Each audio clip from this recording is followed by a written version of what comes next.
I now give the floor to His Excellency Subramaniam Jaishankar, Minister for External Affairs of India.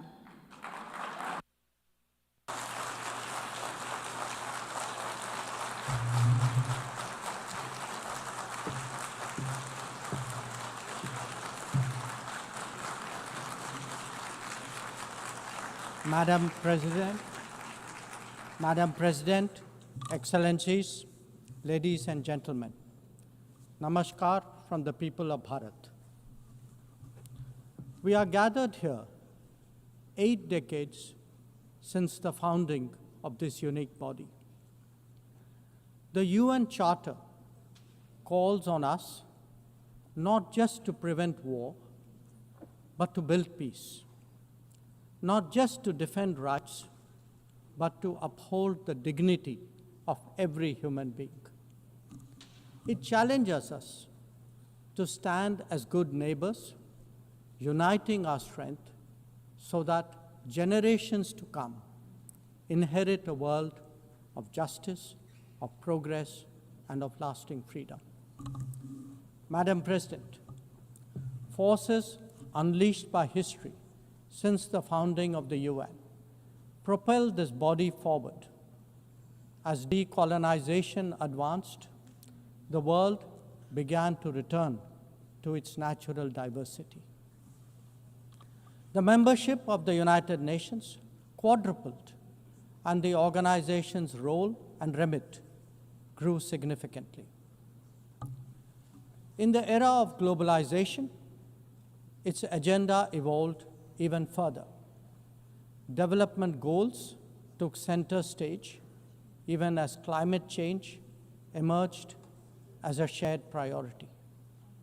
Trade acquired greater prominence, while food and health access were recognized as essential to global well-being. Where security was concerned, the UN undertook peacekeeping operations and promoted disarmament discussions. As a result, the UN became a natural platform to debate key global issues. Madam President, we must ask ourselves today, how has the UN lived up to expectations? And just look at the state of the world. There are 2 significant conflicts underway, one in Ukraine and the other in the Middle East, West Asia. Innumerable other hotspots don't even make the news. The slow progress of the SDG Agenda 2030 presents a sorry picture. On climate change, the reality is of recirculated commitments and creative accounting. If climate action itself is questioned, what hope is there for climate justice? When a once-in-a-century pandemic hits us, we saw open discrimination in access to vaccines and to travel. Energy and food security have been the first casualties of conflict and disruption, especially since 2022. Better off societies insulated themselves by having the first call. The resource-stressed ones scrambled to survive, only to hear sanctimonious lectures thereafter. When it came to trade, non-market practices gamed rules and regimes. The resulting concentration exposed the world to leveraging. On top of that, we now see tariff volatility and uncertain market access. As a result, de-risking is a growing compulsion, whether from limited sources of supply or over-dependence on a particular market. Economic concerns have other dimensions as well. Heightened technology control is one. The grip on supply chains and critical minerals is another. The shaping of connectivity is no less sensitive. Protection of key sea lanes has become a challenge. restricting the evolution of a global workplace is an issue. Each makes a compelling case for more international cooperation, not less. But are we really headed in that direction? And where has the UN actually made a difference? Madam President, as members of the UN, we meet here as sovereign equals. That is not a formalism, but a recognition of the inherent diversity of our world. Understandably, we have different history, traditions, heritage, and culture. For them to coexist, for them to enrich each other, it is imperative that we foster understanding and respect. This will only happen when we resist political interference and economic pressures, when narratives are free of prejudice, when double standards are abjured, and when pluralism is truly appreciated. Madam President, Excellencies, while asserting our rights, we must also firmly face up to threats. Countering terrorism is a particular priority because it synthesizes bigotry, violence, intolerance, and fear. India has confronted this challenge since independence, having a neighbor that is an epicenter of global terrorism. For decades now, major international terrorist attacks are traced back to that one country. UN's designated lists of terrorists are replete with its nationals. The most recent example of cross-border barbarism was the murder of innocent tourists in Pahalgam in April this year. India exercised its right to defend its people against terrorism and brought its organizers and perpetrators to justice. Because terrorism is a shared threat, Madam President, it is essential that there is much deeper international cooperation. When nations openly declare terrorism a state policy, when terror hubs operate on an industrial scale, when terrorists are publicly glorified, then such actions must be unequivocally condemned. The financing of terrorism must be choked, even as prominent terrorists are sanctioned. Relentless pressure must be applied on the entire terrorism ecosystem. Those who condone nations that sponsor terror will find that it comes back to bite them. Madam President, an objective report card will show that the UN is in a state of crisis.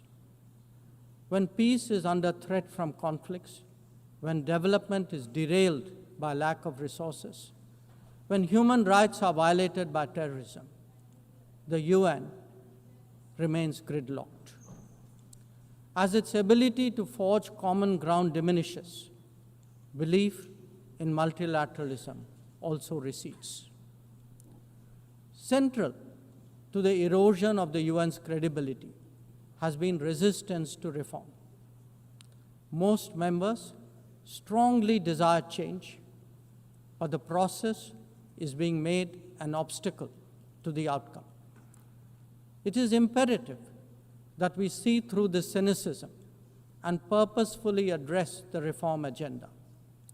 The historical injustice done to Africa should be redressed.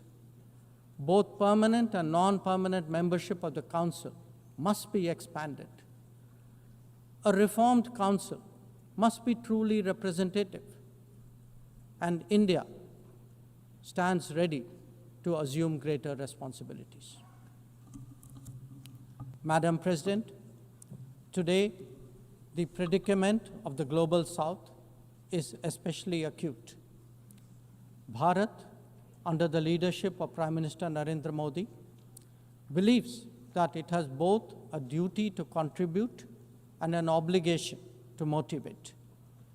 That is why we have undertaken more than 600 major development projects in 78 countries, as well as innumerable community-based initiatives.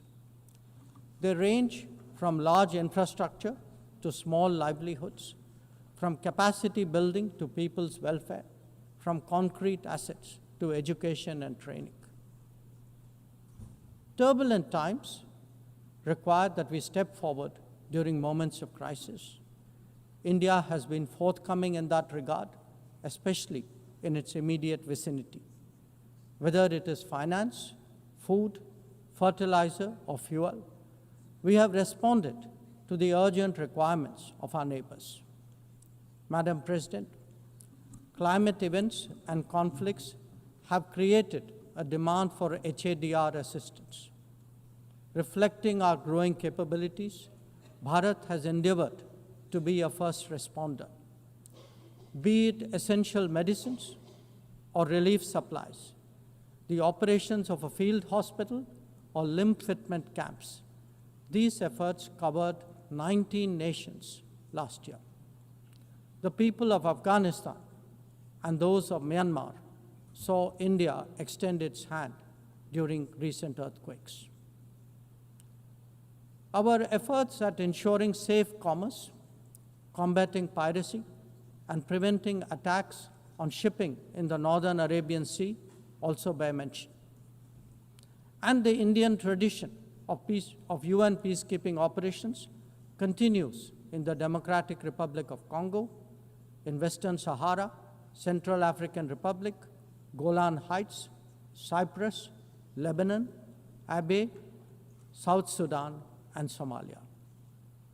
To put it clearly, our soldiers ensure peacekeeping, our sailors protect maritime shipping, our security counters terrorism, our doctors and teachers facilitate human development the world over, our industry produces affordable products, our techies promote digitization, and our training facilities are open to the world. These remain the core of our foreign policy. Madam President, each one of us has the opportunity of contributing to peace and prosperity.